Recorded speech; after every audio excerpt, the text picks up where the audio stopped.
Сәлеметсіздер ме, құрметті көрермендер, каналымызға қош келдіңіздер. Әлемде және де Қазақстанда болып жатқан жаңалықтарды алғашқылар қатарында біле отырғыңыз келсе, арнамыздағы подписаться және де бір ғана лайк түймесін баса кетуді ұмытпаңыз. Лайк түймесін басқан қолдарыңыз Гибатулланың қабырғасын ұстауын нәсіп етсін. Ал ендеше бастадым. Қазақстанда блогерлер салық төлеуге міндеттелді. Мәжіліс онлайн платформаларының жұмысына қатысты заң жобасын жұмысқа алды. Бұл туралы депутат Айдос Сарым мәлім етті. Бүгін мәжіліс 7 депутат ұсынған онлайн платформалар мен онлайн жарнама туралы заң жобасын жұмысқа алды. Оның негізінде болашақта салық кодексі сияқты ауқымды құжаттардың дайындығын қамтамасыз етеді.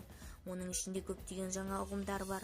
Мақсатты таргеттік жарнама деген түсінігі енгізіледі.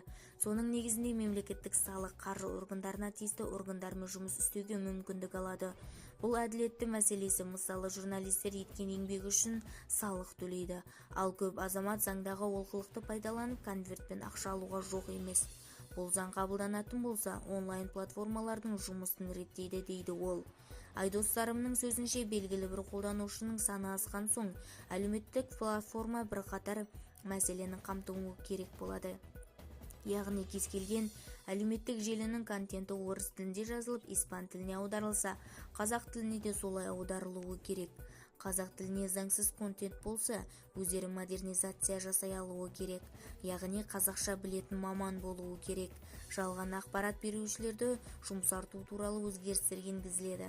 Қазір кейбір азамат халықтан миллиардтаған қаражатты қайырымдылық үшін жинап жатыр. Ол қайда кететінін ешкім есептемейді. Салықта төленбейді. Қоғамдықтардың өткіземіз. Кейін жұмыс тобы құрылуы керек, деді ол. Бізді тамашалауды жалғастырыңыздар және де бір ғана лайк түймесін басып сау саламатта болыңыздар.